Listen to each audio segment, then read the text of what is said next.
Amigas y amigos, muy buenas tardes tengan todos ustedes. Los saluda con el afecto de siempre José Manuel Villalpando, aquí en una emisión más de su programa, La historia que quiero vivir, que, como ustedes bien lo saben, y mucho lo aprecio además también que me sigan, lo hacemos a través del canal de YouTube de José Manuel Villalpando, en donde cada sábado a las 5 de la tarde, a partir de las 17 horas, está disponible para todos y todas ustedes. En este canal de YouTube, como ya es costumbre comentarlo, se encuentran además también todos los programas anteriores, por lo menos desde el año de 2016 y algunos otros especiales que he realizado que ustedes pueden localizar fácilmente si consultan este canal de YouTube, que además también, lo subo, el programa de cada semana, a mi página de Facebook, Villalpando y la Historia. Por supuesto, les agradezco infinitamente su compañía, su presencia, su acompañamiento, el que estén conmigo a través de estas emisiones, ya fuera de la radio, y que sin embargo han encontrado aquí en YouTube, en este canal, pues una acogida que verdaderamente mucho aprecio y agradezco. De veras, con toda sinceridad se los digo, estoy emocionado por la respuesta tan atenta, tan interesada, tan francamente motivadora que ustedes me han dado a través de estos programas en el canal de YouTube de José Manuel Villalpando, y por supuesto les reitero que están a su disposición las vías electrónicas que permiten comunicarnos, bien sea a mi correo villalpandohistoriador@gmail.com, a mi página de Facebook Villalpando la Historia, o bien los comentarios que también pueden hacerse en el propio canal de YouTube. Estoy además gratamente sorprendido. Algunos programas, como uno que hicimos recientemente sobre los tratados de Bucareli, lleva más de 160,000 vistas, lo cual pues francamente es muy emocionante, porque ahí sí se obtiene directamente el número de personas amables y atentas que han visto cada uno de los programas. Así que gracias, amigas y amigos, y si les parece bien, vamos a comenzar el programa de hoy, que es además el cuarto que ya dedicamos a esta serie que hemos venido desarrollando a lo largo de las semanas anteriores, en el mes de octubre, y que tiene que ver con los 500 años, el medio milenio del arribo de los misioneros franciscanos a la Nueva España, para dar inicio a lo que se ha dado en llamar la conquista espiritual, la evangelización de México, y para mí es en realidad la occidentalización, para dar como resultado una cultura mestiza, que es la que hoy en día tenemos, vivimos y somos parte de ella los mexicanos de ahora, y que pues surge más que de la conquista militar protagonizada por Hernán Cortés y sus huestes de soldados conquistadores, es más bien resultado de esta conquista espiritual que transformó la mente, que transformó la vida, las costumbres, las formas de ser de nuestras comunidades originarias, para dar cabida, para dar lugar, repito, a esa manera mestiza, en la cual se combinan elementos, por supuesto, de la antigüedad prehispánica, y también con los traídos de Europa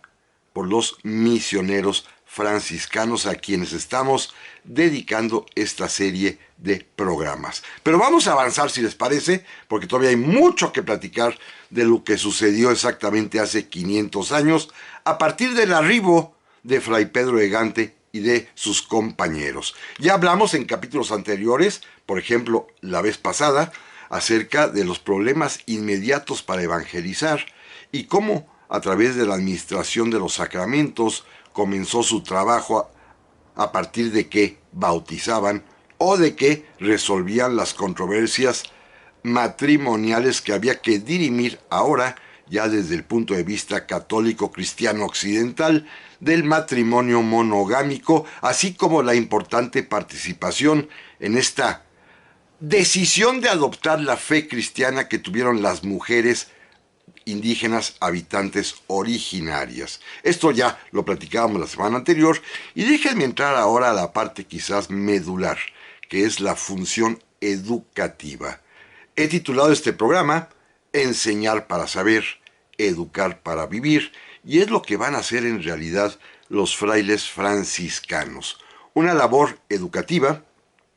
que es, por supuesto, parte de la difusión de la fe cristiana, de la evangelización, pero no solamente eso, es la incorporación en realidad al mundo occidental de nuestros habitantes originarios, a través, sí, de la prédica del Evangelio, pero específicamente de la concepción y diseño de un sistema educativo muy peculiar que permitió transformar el espíritu, el pensamiento, el sentimiento de nuestros indígenas originarios para formar ahora ya parte de una cultura universal occidental que tiene como rasgo distintivo el cristianismo y particularmente para nosotros como rasgo también especial el idioma castellano, sin descartar que nuestros indígenas, como ya lo platicábamos la vez pasada, son bilingües, hablan la lengua que traen los conquistadores, sean soldados o misioneros, pero también mantienen viva la manera de hablar, el lenguaje de sus propias naciones originarias. Pero miren, vamos al grano. Fray Pedro de Gante, que es el primero que llega, ya hemos hablado mucho de él, es además el primero que se encarga de fundar la primera escuela que habrá en el continente americano ya al estilo occidental. Lo hará en la ciudad de Texcoco, en donde se asientan originalmente los tres primeros frailes que llegan, en virtud de que la Ciudad de México está destruida. Recuerden que después del sitio a que le impuso Hernán Cortés en 1521, Tenochtitlan, ahora Ciudad de México, quedó devastada y hubo que reconstruirla. Pero mientras tanto, Fray Pedro de Gante y sus compañeros se van a quedar en la vecina Texcoco, en donde van a instalar su primera escuela, que después trasladarán al poco tiempo a la Ciudad de México para fundarla con el nombre de San José de los Naturales. Así se llama, inclusive hoy en día todavía hay un templo que así lleva este nombre en la calle de Ayuntamiento, que es el original, bueno, es el segundo original, porque la primera capilla de San José de los Naturales con su escuela anexa estaba pegadita al templo de San Francisco, fue derruida ya desde hace muchísimos siglos en realidad, y se edificó esta nueva de San José de los Naturales, ya en la calle de Ayuntamiento, también en esta parte externa del centro histórico de la Ciudad de México, donde pueden además visitarse. Es una basílica menor, esta de San José de los Naturales. Bueno, Fray Pedro de Gante, que es en realidad quien tiene vocación de maestro, recuerden, él no es sacerdote, es lo que se conoce como hermano lego, es un hombre, un voluntario que se adhirió a los franciscanos, que nunca quiso ordenarse sacerdote porque él creía que no tenía los conocimientos ni merecimientos cuando le sobraban, y a pesar de su parentesco, ya sabemos que es tío, bastardo, sí, pero tío del emperador Carlos V, nunca quiso abusar ni ascender en la jerarquía eclesiástica, pero él se va a dedicar a ser maestro. Tiene un plan muy claro de cómo hacerlo. Requiere de un efecto multiplicador. Así que primero va a educar, va a enseñar de manera bilingüe. Recuerden que él descubre que es indispensable hablar las lenguas de cada sitio y de inmediato se pondrá a practicar, a aprender a hablar el náhuatl o mexicano o idioma mexicano, como ellos le dicen. Y descubre que lo primero que hay que hacer es formar a su vez, valga la expresión, nuevos maestros, monitores que repliquen sus palabras, por lo cual se va a dedicar a educar, a enseñarles primeramente a los hijos de los principales, a los hijos de los nobles, a los hijos de los caciques indígenas, para que a su vez ellos, ya formados por el propio Fray Pedro de Gante, le ayuden a llevar este mismo mensaje educativo hacia los demás con un efecto multiplicador. En realidad, Fray Pedro de Gante lo primero que hace es formar maestros que van a repetir, a replicar, a multiplicar sus palabras llevando el mensaje occidentalizador, cristiano y civilizatorio que el propio misionero franciscano quiere darles. Se trata pues de crear primero quienes difundan estos mensajes educativos. ¿Qué se enseña? ¿Qué se va a enseñar en estos colegios, particularmente en San José de los Naturales? Pues varias materias, llamémosles así, aunque no es un plan de estudios preconcebido ni ordenado por años como hoy en día, sí se estudian diversas materias o asignaturas. Por supuesto, doctrina cristiana, esto es básico y fundamental, es en realidad la razón de ser de la enseñanza, pero también se les enseña a rezar, por ejemplo el rosario, también se les enseña a cantar. Los aztecas ya sabían cantar, bueno, ahora cánticos occidentales, muchos de ellos en náhuatl, muchos en castellano, pero ya cánticos con motivos cristianos. Se les enseña además también a que practiquen algo que es una vocación natural de los habitantes originarios aztecas, que es el teatro. Tienen una enorme pasión por las representaciones y en estas escuelas se fomenta que puedan asumir actitudes dramático-teatrales y hasta de comedia, como ya veremos ahorita. También se les enseña a leer y a escribir, tanto en castellano como en sus propias lenguas, porque recuerden que ya platicábamos la vez pasada que los misioneros van a trasladar las lenguas originarias a la grafía castellana de nuestro abecedario. También se les va a enseñar artes y oficios, ahorita platicaremos de ellos, porque se trata de darles una formación integral. ¿Cuál es el resultado? Exitosísimo, tan exitoso que va a motivar que el propio Papa Paulo III, por una carta que le envía el arzobispo de Tlaxcala, Fray Julián Garcés, derrame lágrimas de emoción por ver los éxitos de los niños indígenas educados por Fray Pedro de Gante. Pero de esto platicamos en un momento más. Ya estamos aquí, amigas y amigos, para el segundo bloque del programa esta semana, cuarto programa que dedicamos, y aún nos falta otro más, acerca de la labor de los misioneros franciscanos que llegaron a México, la entonces Nueva España, hace 500 años. Pero déjenme continuar donde me quedé, porque es una parte muy emocionante. Los resultados de esta educación que comenzaría en México Fray Pedro de Gante, enseñándoles a los niños indígenas, particularmente primero a los hijos de los caciques, para que ellos después multipliquen esta enseñanza con los demás, con materias, con asignaturas, con conocimientos de doctrina cristiana, por supuesto, del rezo, las principales oraciones, el Padre Nuestro, el Ave María, el Credo, el Yo Pecador, por supuesto el Rosario. Además también se les enseñaba a cantar ya canciones, melodías cristianas, tanto en lengua náhuatl o cualquier otra lengua,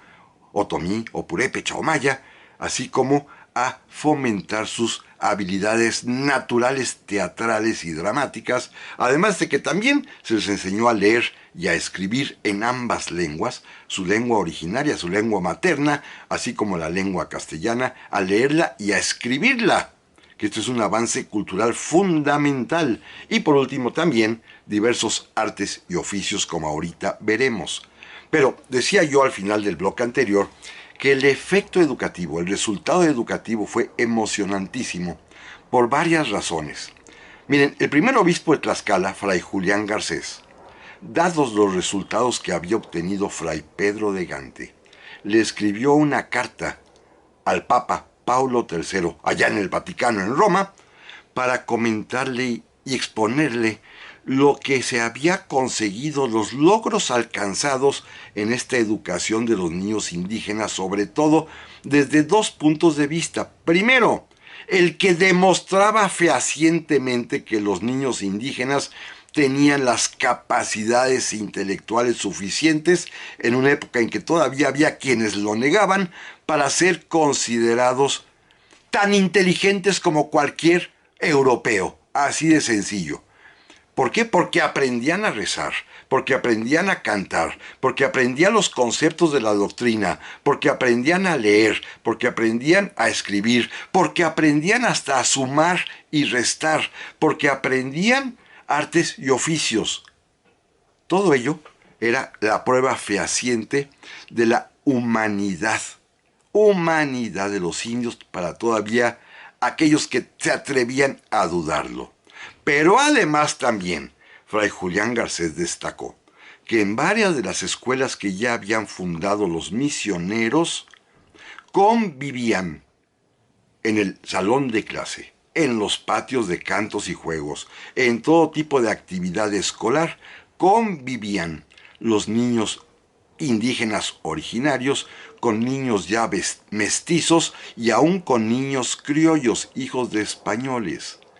Había en estas aulas, en estas escuelas, niños de diversa procedencia racial, si así quieren ustedes verlo, indígenas, mestizos, criollos. Y todos aprendían de la misma manera, todos alcanzaban el éxito formativo esperado, y había casos, como fue evidente y está bien demostrado en los documentos, que hasta los niños indígenas resultaban con mejor aprovechamiento, con mejores calificaciones, digámoslo así, que los niños criollos o mestizos. Todo esto se lo contó Fray Julián Garcés al Papa Pablo III, quien emocionadísimo, cuentan quienes lo vieron, que tenía los ojos llenos de lágrimas, inmediatamente como reacción, como respuesta, va a promulgar la famosísima bula pontificia llamada Sublimis Deus en latín, Dios sublime ya en español, en la cual el Papa reconoce ante todo el mundo, ante toda la cristiandad, lo que se ha dado en llamar la humanidad del indio, que el indio, el habitante originario, tiene, por ser un ser humano creado por Dios con los mismos talentos y aptitudes que todos los demás, tiene derechos fundamentales a la vida, a la propiedad y a la libertad, y por lo tanto también derecho a la educación. Esta es una respuesta diametralmente durísima del Santo Padre en aquel tiempo, Paulo III, quien de esta manera reconoce el trabajo de los misioneros que demostraron en las aulas, en el salón de clase, la calidad racional e intelectual de los habitantes originarios de nuestro México. Esto fue, repito, fundamental, especialmente importante en aquel tiempo en que todavía había quienes dudaban del carácter humano de nuestros habitantes originarios. Así que, gracias a la educación, gracias a los esfuerzos de los misioneros franciscanos, fue posible que el Papa declarara finalmente lo que ya todos sabían: la humanidad racional, creados por Dios, de los indios americanos, de los habitantes originarios de estas tierras. Un capítulo importante que hemos mencionado hace un momentito. Los franciscanos descubrieron esta innata vocación que tienen los habitantes originarios, los nahuas, los mexicas específicamente, por las representaciones teatrales. Descubrieron que les fascinaban y entonces decidieron canalizarlo, y todo hemos visto, incluso ya lo platicábamos en la anterior Semana Santa, cómo los misioneros aprovecharon este gusto por la representatividad dramática de nuestros antiguos indígenas para hacer, por ejemplo,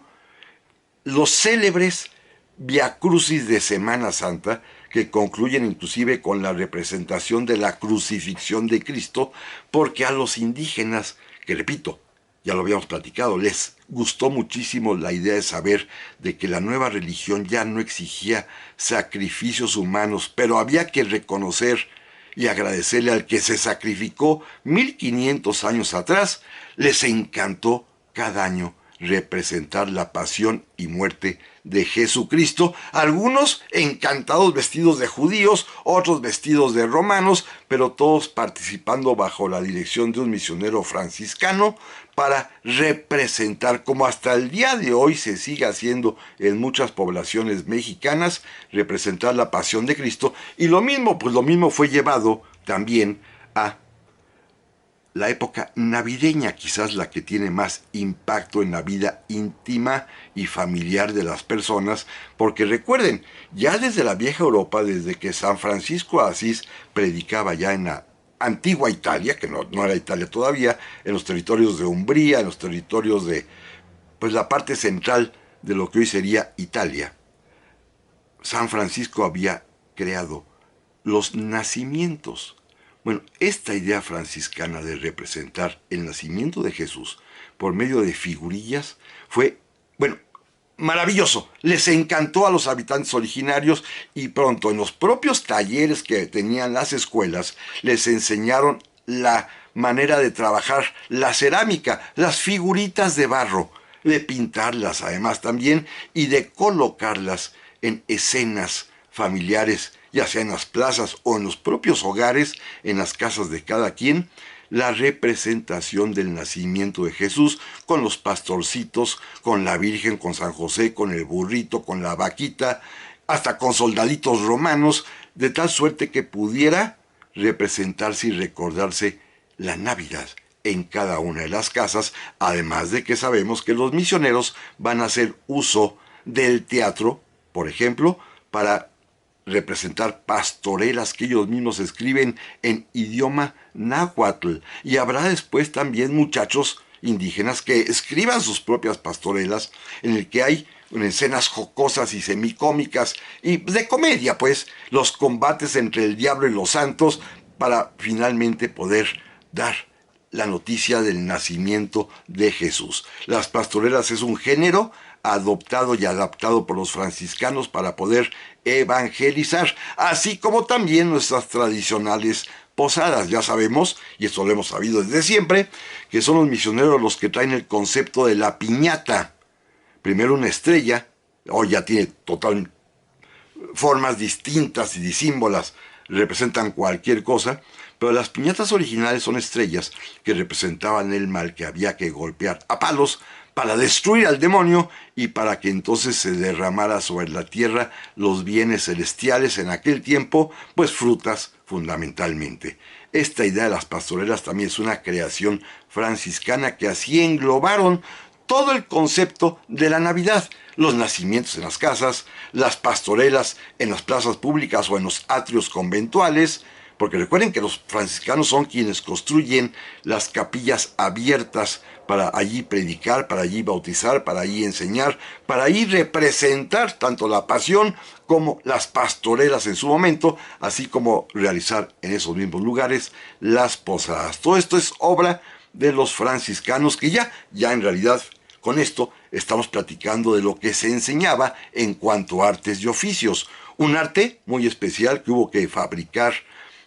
incluso hasta la herramienta para que nuestros habitantes originarios aprendieran, es el de la cerámica, creando tornos de madera para que pudieran trabajar el barro, para producir, entre otras cosas, por ejemplo, las figurillas para los nacimientos, pero también las imágenes para los templos,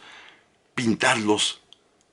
decorarlos, por lo cual también pronto también hubo escuelas de pintura, pintura mural, de pintura sobre ayates, pintura sobre tela, así como también una serie más de oficios importantísimos como la herrería, la sastrería para hacer ropa, la carpintería, en fin, toda una gama de oficios como ahorita en un momento más seguiremos platicando acerca de ellos. Volvemos en unos minutos, no se vayan por favor. Ya estamos aquí, amigas y amigos, para el tercer bloque del programa de esta semana, cuarto programa dedicado a los misioneros franciscanos en su medio milenio de haber llegado a tierras mexicanas. Y déjenme continuar. Hablamos hace un momentito acerca de las artes y oficios que ya se enseñaban en las escuelas que habían creado los misioneros franciscanos desde la primera, desde la que funda Fray Pedro de Gante, San José de los Naturales, allí, además de doctrina, además de religión, además de leer y escribir y sumar, además también de aprender a cantar y desarrollar sus habilidades teatrales, se les enseñaban artes y oficios. Algunas de ellas, como la cerámica,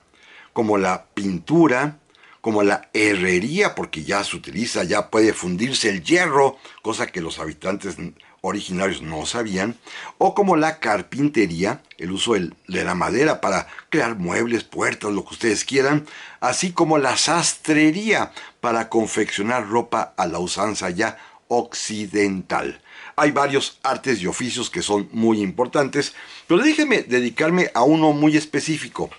el de la cantería y el de la albañilería. Sí, efectivamente nuestros habitantes originarios sabían construir. Ellos construían de dos maneras. Las casas habitación son, en el mejor de los casos, de adobe, con techo de paja, o de ramas, o de varas, y las paredes, la mayoría de las veces, formada por cañas. Cañas de azúcar, cañas de maíz,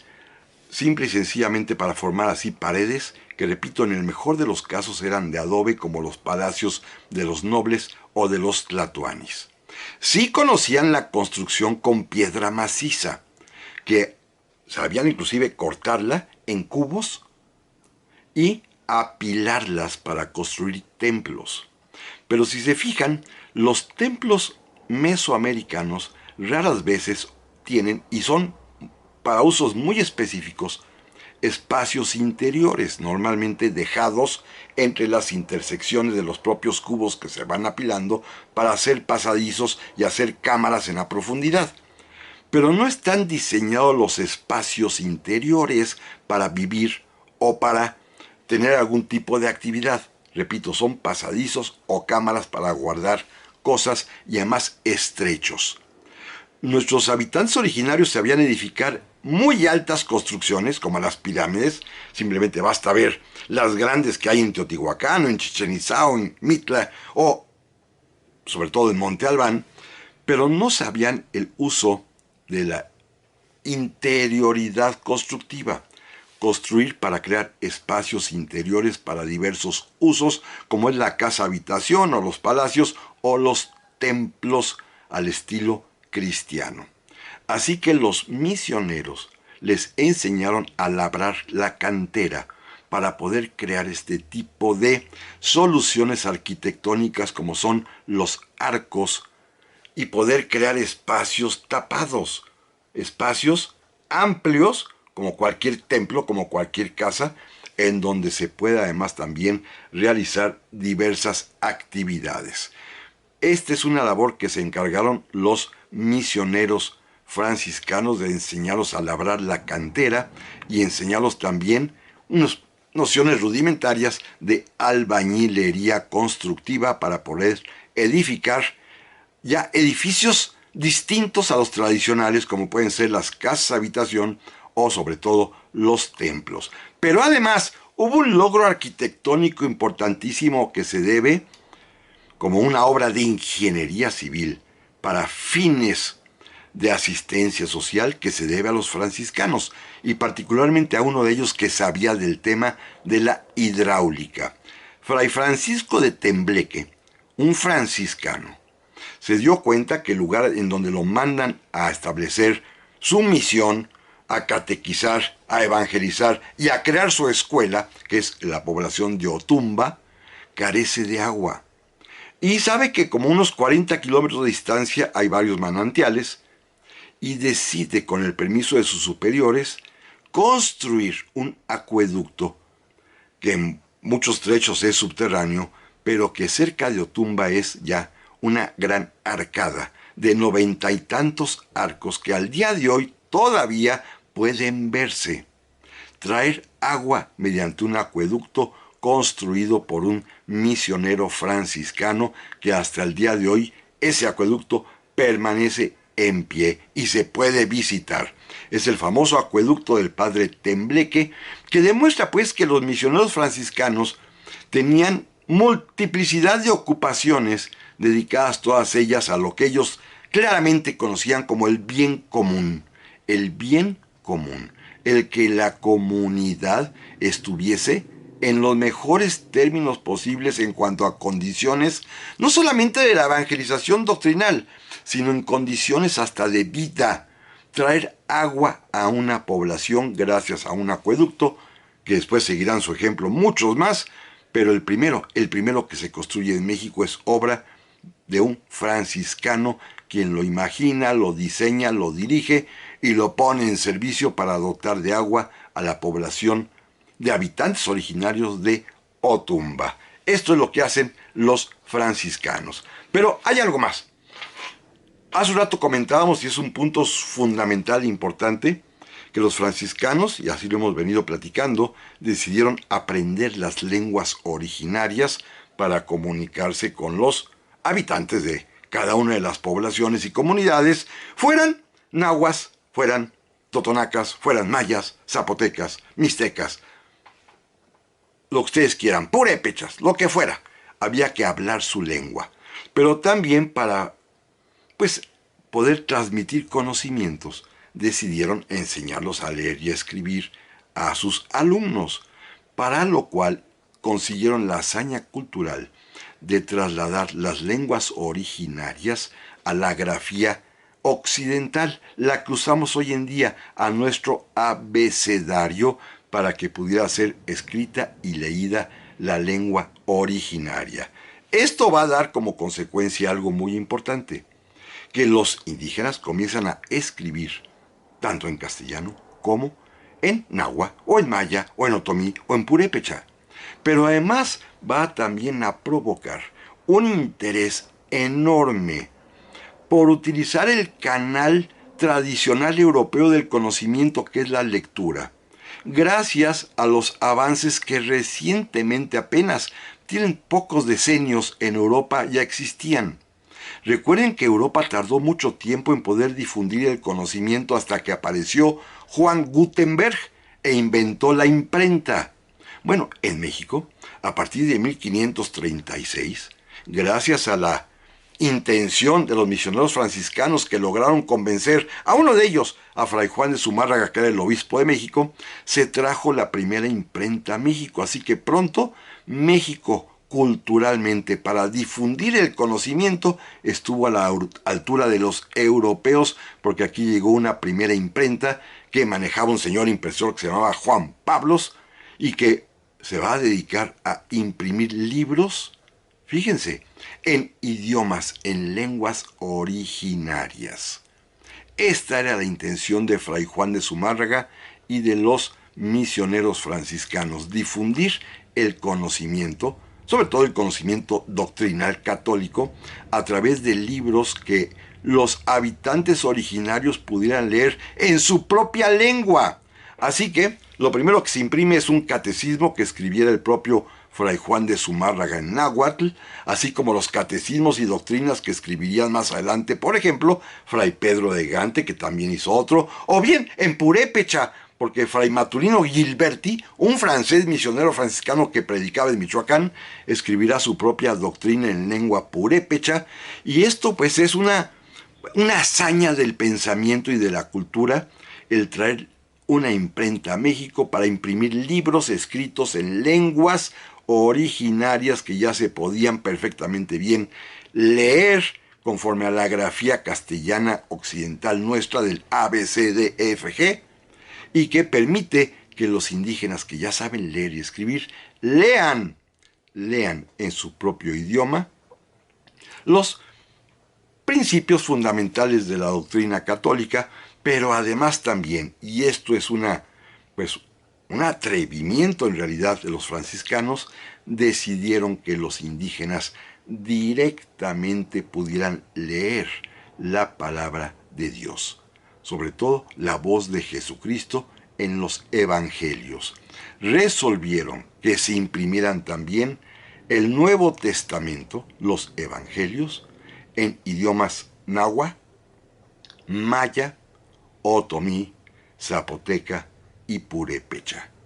Imprimieron el Nuevo Testamento en estas lenguas para dárselos a los propios habitantes originarios, para que pudieran ellos acercarse directamente a la palabra de Dios,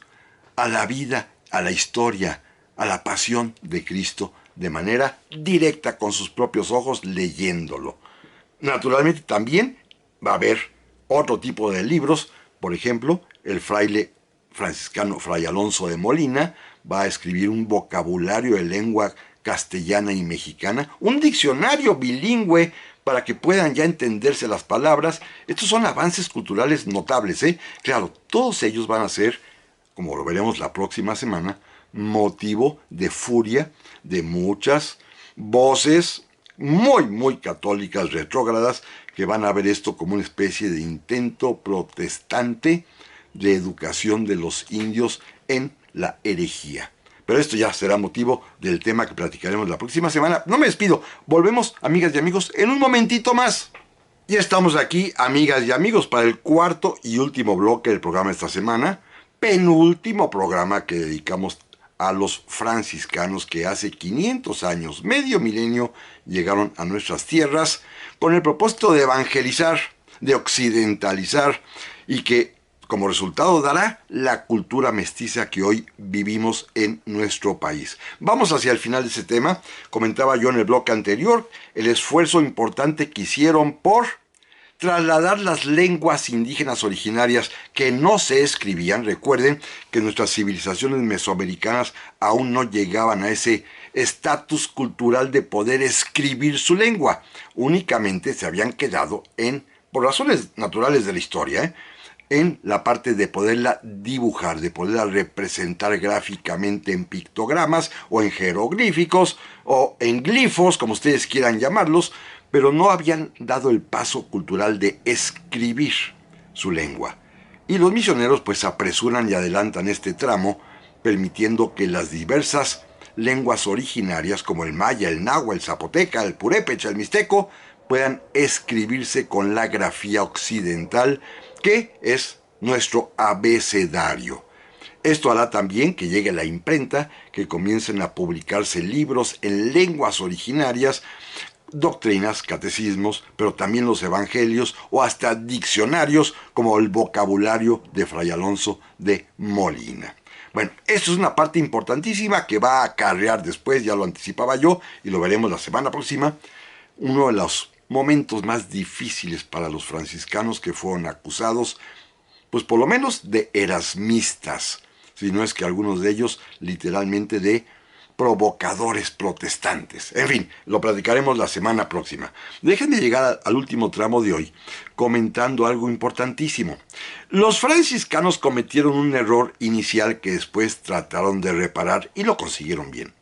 El error inicial fue que llegaron con una especie de frenesí por la difusión de la fe cristiana, por acabar con las antiguas religiones, a partir de métodos que ya hemos platicado, ya sea con el bautizo, ya sea con el convencimiento a las mujeres, ya sea con la sustitución del sacrificio humano con los cochinitos o marranitos, en fin, todos los métodos que ustedes quieran se utilizaron de manera frenética para acabar con las antiguas religiones. ¿Por qué? Así lo consideraban ellos, pues eran religiones malignas, creencias diabólicas. Inclusive hasta un tratado de supercherías se logró escribir por un fraile franciscano para denunciar todo tipo de conductas que muchos indígenas mantenían ocultas sincréticamente para la defensa de sus antiguas religiones. Este hombre, Fray Andrés del Olmo, o Olmos, escribió un tratado de supercherías, también para demostrar, pues, que había que acabar con todo tipo de expresión religiosa antigua de dioses que no existían, que eran piedras. En fin, ese es el tema religioso, no quiero meterme a él ahorita, simplemente decir que los misioneros en este primer arrebato evangelizador cometieron el error cultural de destruir templos, de destruir inscripciones en los templos, jeroglíficos o pictogramas o glifos que estaban en las paredes de los templos antiguos mesoamericanos, y también de destruir los códices, estos documentos a base también de dibujos, de imágenes que los propios habitantes originarios diseñaban y en donde pues narraban a su manera con ideogramas, con pictogramas, su pensamiento y su historia. Destruyeron montonales, como el famosísimo Fray Diego de Landa, allá en Yucatán, que hizo, un destrozo enorme en aquellas tierras mayas. Después se dieron cuenta que habían metido la pata, como se dice, porque precisamente tanta destrucción impidió que pudieran conocer más a fondo a esas naciones originarias que ahora estaban interesadas en evangelizar. Sí, aprendieron su lengua y poco a poco se fueron dando cuenta que los habitantes originarios tenían culturas riquísimas y ancestrales y ya habían destruido montonal de cosas. Repito, tanto monumentos arqueológicos con inscripciones como códices. Bueno, había que reparar el daño si se quería saber más de esta población neófita en la fe que eran los habitantes originarios. Así que de pronto llegó un cambio de actitud de los franciscanos y comenzaron a rescatar lo que pudieron de la historia de cada una de las naciones o comunidades prehispánicas. Voy a platicar un ejemplo que seguramente todos conocen, que es el de Fray Bernardino de Sahagún, un fraile franciscano, que es el encargado de crear y dirigir durante mucho tiempo el que se llamó el Colegio de la Santa Cruz de Tlatelolco. Precisamente en Tlatelolco, ahí estableció este colegio, que tenía como finalidad fundamental, sí, al igual que el de San José de los Naturales, enseñar y a crear un efecto multiplicador entre los hijos de los principales. Bueno, pero Fray Bernardino de Sahagún decidió hacer algo más. Decidió que él sería el formador de los futuros dirigentes indígenas y además también sería quien rescatara el pasado prehispánico. Para lo primero se dedicó a un grupo selecto de muchachos que mostraban mucho interés y mucha inteligencia, hijos de caciques como el famoso Antonio o Antón Valeriano, el que escribió el Nican Mopogua. Es un indígena, hijo de caciques, que será el juez de México más adelante, es decir, el gobernante de los indígenas nahuas mexicas, y será quien escribe el Nican Mopogua, pero a él le aplican un calificativo, lo llaman, es un indio ladino. ¿Saben qué significa esto de indio ladino? Indio que habla latín, porque fueron educados ya en 3 lenguas. Su lengua original, el castellano, y además también les enseñaron latín. Era un indio que sabía mucho, un indio latino, un indio ladino. Pero también con los informantes antiguos, viejos sobrevivientes, hombres y mujeres,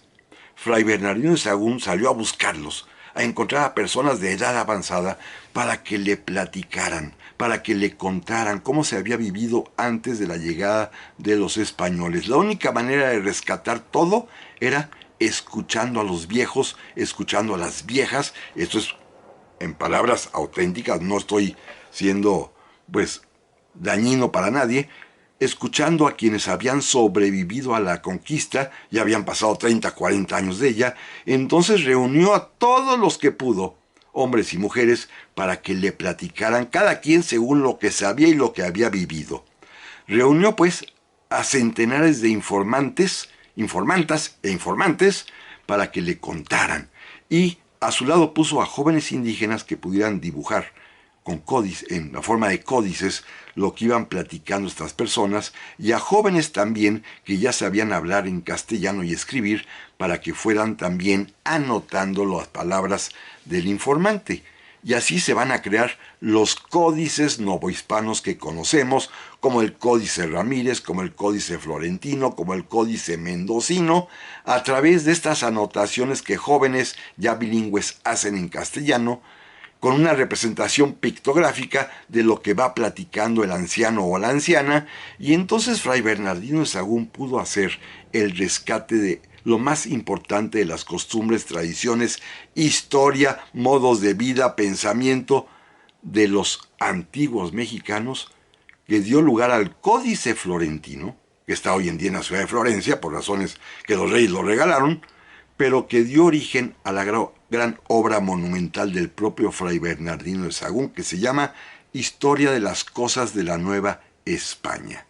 Y así como él, muchos otros sacerdotes, como Fray Diego Durán en Yucatán, o muchos otros en Michoacán, escribieron sus historias de la antigüedad prehispánica a partir de recurrir a informantes viejos y viejas que habían sobrevivido a la conquista, para que les platicaran en la forma que ellos acostumbraban, porque era una cultura totalmente verbal, la anterior a la llegada de los españoles, para que les contaran su historia. Ellos lo pasaban a papel en un códice primero y después redactarían sus obras monumentales de historia. Y gracias a los misioneros franciscanos, hay que decirlo, que en un primer momento destruyeron, después salvaron, y lo que hoy conocemos del pasado prehispánico de todas las naciones originarias, sean las que sean mayas o mexicas o purépechas, lo sabemos gracias a los misioneros franciscanos que así lograron reparar su primer error y legarnos a la posteridad el conocimiento a través de las noticias que le daban informantes viejos y viejas de las costumbres, historias y formas de pensar y de ser de las naciones originarias. Esto hicieron los franciscanos. Por eso cuando van muriendo, pues los indígenas, impresionados por la humildad, por la sencillez, por la pobreza, por la modestia de los franciscanos, hicieron verdaderamente dramáticos momentos y manifestaciones de dolor cuando fallece, por ejemplo, Fray Martín de Valencia, cuando fallece naturalmente Jacobo Daciano en Michoacán, cuando fallece Fray Pedro de Gante en México. Fíjese, los tres casos, los restos mortales se perdieron. Se sabe que las diversas comunidades los fueron a sacar y los conservan hasta el día de hoy, casi medio milenio después, escondidos para protegerlos por la veneración que los frailes franciscanos les merecieron. Pero amigas y amigos, la semana próxima continuaremos concluyendo ya esta historia apasionante de los primeros 500 años de la presencia de los franciscanos en México. Pásenla bien, hasta la próxima.